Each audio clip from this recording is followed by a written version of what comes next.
শুভ সন্ধ্যা বন্ধুরা। আজ হলো 11 এপ্রিল 28 চৈত্র শুক্রবার। আজকের সন্ধ্যার বিশেষ বিশেষ খবরগুলি হলো, আজ এইচএসএলসি মেট্রিক পরীক্ষার ফলাফল ঘোষণার পরই এক হৃদয় বিদারক ঘটনা ঘটল। পাশ না হওয়ায় চরম সিদ্ধান্ত এক ছাত্রীর। বিস্তারিত থাকবে প্রতিবেদনে।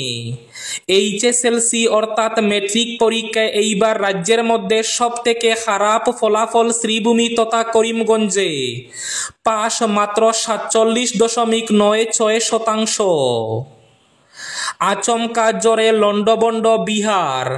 নীতিশ কুমারের বিহারে বজ্রপাতে মৃত্যু 54 জনের। আচমকা জ্বর তুফানে লন্ডভন্ড নীতিশ কুমারের বিহার। ওয়াকফ আইন বাতিলের দাবিতে আজ জুম্মার নামাজের পর কালো কাপড় বেঁধে পুরো বরাকের সব মসজিদে হাজার হাজার মুসল্লির প্রতিবাদ। আজ ঘোষিত এইচএসএলসির ফলাফলে সবথেকে ভালো ফলাফল শিবসাগর জেলায়।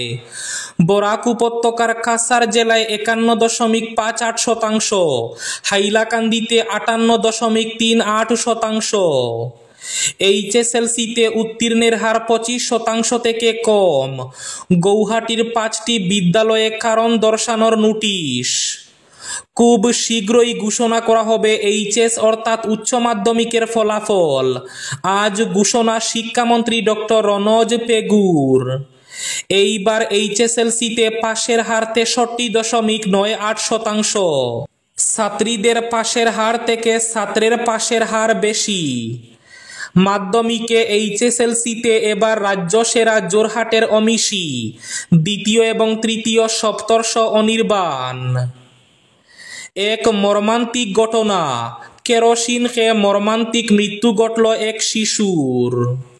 আজ রাতে প্রচণ্ড বৃষ্টির পূর্বাভাস। আগামী 3-4 দিন বরাক উপত্যকা সহ রাজ্যের বিভিন্ন প্রান্তে ঝড় তুফান ও শিলাবৃষ্টির পূর্বাভাস।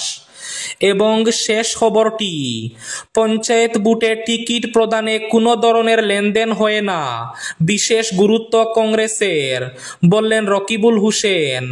তাহলে বিস্তারিত খবরে যাওয়ার আগে অবশ্যই ভিডিওটিতে একটি লাইক করে চ্যানেলটি সাবস্ক্রাইব করে পাশের বেল আইকনটি বাজিয়ে রাখবেন এবং ফেসবুক পেজটি ফলো করে ভিডিওটি অবশ্যই শেয়ার করবেন যাতে সঠিক তথ্যগুলো সবার কাছে পৌঁছাতে পারে। এবার শুনুন আজকের খবরগুলির বিস্তারিত। প্রথম খবর, আজ এইচএসএলসি মাধ্যমিক পরীক্ষার ফলাফল ঘোষণার পরই এক হৃদয় বিদারক ঘটনা। পরীক্ষায় পাশ না হওয়ায় চরম সিদ্ধান্ত নিল এক ছাত্রী। পরীক্ষায় উত্তীর্ণ না হওয়ায় চরম পন্থা বেছে নেয় এক ছাত্রী। নিহত ছাত্রী ছায়গাঁওয়ের বিহদিয়ার অঞ্চলের ছয়গাঁও উচ্চ মাধ্যমিক বিদ্যালয়ের এই ছাত্রী। এই ঘটনায় ছয়গাঁওয়ের বিহদিয়ার অঞ্চলে শোকের ছায়া নেমে আসে। জল্পনা কল্পনার অবসান ঘটিয়ে আজ ঘোষণা হয় এইচএসএলসি অর্থাৎ মাধ্যমিকের ফলাফল। 14টি ওয়েবসাইটে ঘোষণা হয় ফলাফল। 2,70,737 জন পরীক্ষার্থী উত্তীর্ণ হয়েছে এবছর। পাশের হার 63.98%। ছাত্রের পাশের হার 67.59% এবং ছাত্রী পাশের হার 61.09%। প্রথম বিভাগে উত্তীর্ণ পরীক্ষার্থীর সংখ্যা হল 89,041। দ্বিতীয় বিভাগে পাশ করেছে 1,35,568 এবং তৃতীয় বিভাগে 45,862 জন। 5,336 জন ডিস্টিংশন পেয়েছে। স্টার মার্কস লাভ করেছে 16,517 জন এবং 1,68,312 লেটার এসেছে। এদিকে এইচএসএলসি মেট্রিক পরীক্ষায় এইবার রাজ্যের মধ্যে সবথেকে খারাপ ফলাফল হয়েছে শ্রীভূমি তথা করিমগঞ্জে। পাশ মাত্র 47.96%। বরাকের অন্যান্য জেলায় কাছাড় জেলায় 51.58%, হাইলাকান্দি জেলায় 58.38%।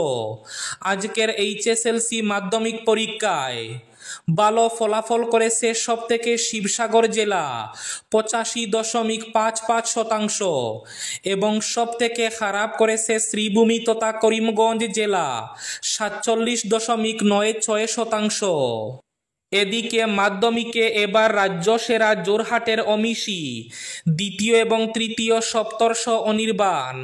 মাধ্যমিক পরীক্ষায় রাজ্যের সেরা হয়েছে জোরহাট প্রজ্ঞা একাডেমি সিনিয়র সেকেন্ডারি স্কুলের ছাত্রী অমিশি শইকিয়া। দ্বিতীয় এবং তৃতীয় স্থান দখল করেছে গৌহাটি অসম জাতীয় বিদ্যালয়ের শিক্ষার্থী সপ্তর্ষ বরদলৈ এবং প্রজ্ঞা একাডেমির অনির্বাণ বরগুহাই। অমিশির প্রাপ্ত নম্বর হল 591, সপ্তর্ষ বরদলৈ এবং অনির্বাণ বরগুহাই পেয়েছে 590 এবং 589 নম্বর।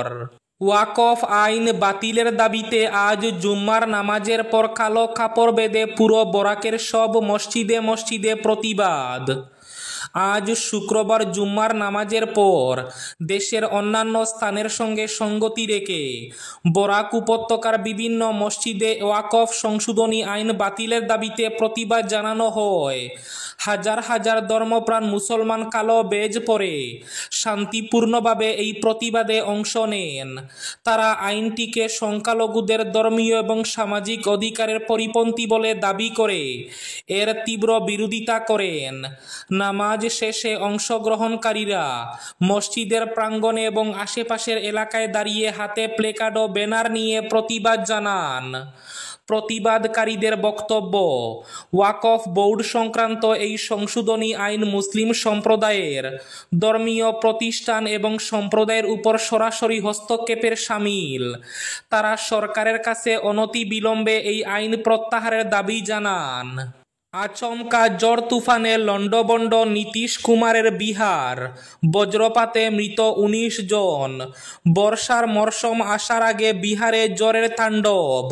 ঘন ঘন বজ্রপাতে গত 48 ঘন্টায় একাধিক জেলায় মৃত্যু হয়েছে 19 জনের। এছাড়াও ঝড়ের কারণে ব্যাপক ক্ষতি হয়েছে ফসলের। মুখ্যমন্ত্রী নীতিশ কুমার মৃতদের পরিবার পিছু 4 লক্ষ টাকা করে আর্থিক সাহায্যের কথা ঘোষণা করেছেন। বজ্রপাতের পাশাপাশি তীব্র বেগের বাতাস এবং শিলাবৃষ্টির কারণে ফসলের ক্ষতি হয়েছে, ব্যাহত হয়েছে সাধারণ জনজীবন। এদিকে পুরো দেশে 24 ঘন্টায় বজ্রপাতে ঝড়ে মৃত্যু 80 জনের। তীব্র গরমের পর পরিস্থিতি বদল হয়েছিল 8 এপ্রিল। তবে ঝড় বৃষ্টিতে স্বস্তির বদলে হাহাকার চতুর্দিকে।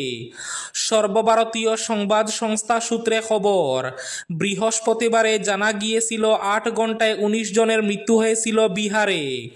এর মধ্যে বেগুসরাইয়ে 5 জন, দুর্বাঙ্গার 5 জন, মধুবনীর 3 জন, সমস্তিপুর এবং সহরসায় 2 জন করে এবং গয়া এবং লক্ষ্মীসরাইয়ে 1 জন করে মোট 2 জনের মৃত্যু হয়েছে।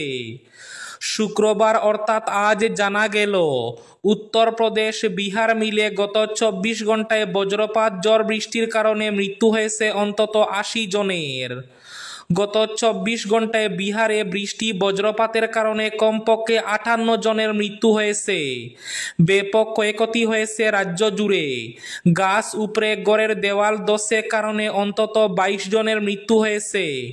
সবচেয়ে বেশি মৃত্যুর ঘটনা ঘটেছে নালন্দায়। রাজ্যের বিভিন্ন প্রান্তে শিলাবৃষ্টি, ঝড় তুফানের সতর্কতা জারি। আজ রাত ও বরাক উপত্যকা সহ রাজ্যের বিভিন্ন প্রান্তে হতে পারে মুষলধারে বৃষ্টি, ঝড় তুফান ও শিলাবৃষ্টি। ঝড় তুফানের পূর্বাভাস দেওয়া হয়েছে আবহাওয়া কেন্দ্রের তরফে। আগামী 3 থেকে 4 দিন রাজ্যের বিভিন্ন প্রান্তে ঝড় তুফান ও শিলাবৃষ্টির অ্যালার্ট জারি করা হয়েছে। কেরোসিন খেয়ে মর্মান্তিক মৃত্যু ঘটল এক শিশুর। কেরোসিন খেয়ে মৃত্যু হয়েছে এক শিশু কন্যার। এই ঘটনায় বিলোনিয়া আইসিনগরে শোকের ছায়া নেমে এসেছে। ঘটনার বিবরণে জানা গেছে, মৃতার বাবা বলেন, গত বুধবার প্রতিবেশীর বাড়িতে খেলার সময় জল ভেবে কেরোসিন খেয়ে ফেলে শিশু কন্যা শিবানী দেবনাথ। সঙ্গে সঙ্গে পরিবারের সদস্যরা ঘটনাটি দেখতে পেয়ে বিলোনিয়া হাসপাতালে নিয়ে গিয়েছেন, কিন্তু হাসপাতালে নিয়ে গেলেও শেষ রক্ষা হয়নি। ওই শিশু কন্যা মৃত্যুর কোলে ঢলে পড়ে। এবার শেষ খবরটি, পঞ্চায়েত বুথে টিকিট প্রদানে কোনো ধরনের লেনদেন না হয়ে বিশেষ গুরুত্ব কংগ্রেসের, বললেন রকিবুল হোসেন। বরপেটা রোডে সাংসদ রকিবুল হোসেন, বিধায়ক জাকির হোসেন শিকদার, বরপেটা জেলা কংগ্রেসের সভাপতি রফিকুল হক, প্রাক্তন সাংসদ আব্দুল খালেক সহ হাজার হাজার কর্মীর উপস্থিতিতে অনুষ্ঠিত হয় সভা। সবার আগে সাংসদ রকিবুল হোসেন সাংবাদিকদের মুখোমুখি হয়ে বলেন, পঞ্চায়েত নির্বাচন আমাদের জন্য এক ধরনের ফাইনাল খেলা। পঞ্চায়েত নির্বাচনে প্রার্থী প্রদান করার ক্ষেত্রে কংগ্রেস দল কোনোভাবে বদনাম হবে না। প্রার্থী প্রদান করার ক্ষেত্রে যাতে কোনো ধরনের টাকা পয়সার লেনদেন না হয়, সেদিকে এবার বিশেষ গুরুত্ব প্রদান করা হয়েছে, বললেন রকিবুল হোসেন। এই ছিল আজকের সন্ধ্যার বিশেষ বিশেষ খবরগুলি। ভিডিওটি অবশ্যই লাইক করে শেয়ার করে দেবেন।